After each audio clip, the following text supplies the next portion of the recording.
wala khaira fi ilmin idha lam takun lahu bawadiru tahmi safwahu an yukaddara.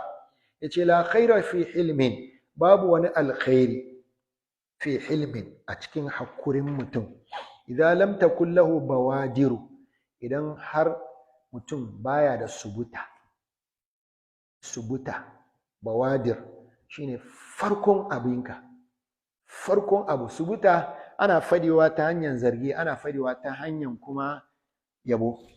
Subuta shine, asalin subuta shine zamewan halishi, ka fadi wani zance ba da son ka ba, kanka falka ka fada.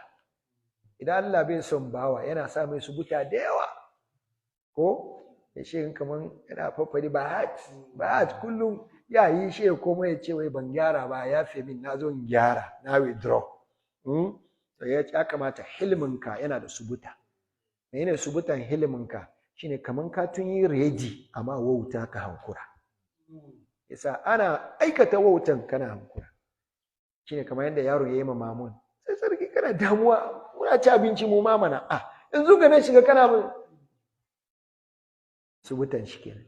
Amma an baka da subutan alkhairi, da yayi wannan shi ce ni kake zagi a buga shi ko ci an gama dukan shi ka ce mun yi karatun nan na manta ban practice ba.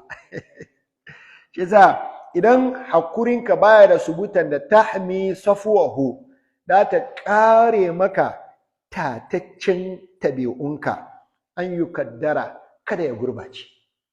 Ya kamata hakurinka yana kare maka tataccen tabi'unka kada ya gurbace. Wani na nan san shi mai ilimi ne, amma da ka zo mai ziyara shi ya aikata wani abu na rashin hankuri, shi ka ce malamin gani na ta jin batun shi da shi da na zo shi na ga shi ba wani mutumin kirki ba. Qala ba'du shu'ara lan yudrika al-majda aqwamun wa in karumu hatta yazillu wa in azzu li aqwamin wa yashtamu fatara al-alwana mushrikatan la safha dhullin walakin safha ahlan.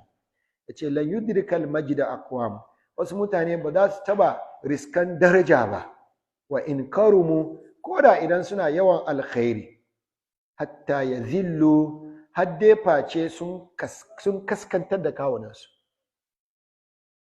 wa in azzu li aqwami, koda ma idan suna da buwaya akan mutane, koda su buwayayyu ne akan wasu mutane ma, wa'annan sun musu wauta shi su kaskantar da kai, da lokacin ne da su kai zuwa ga daraja. Menene da musu? Wa yushtamu,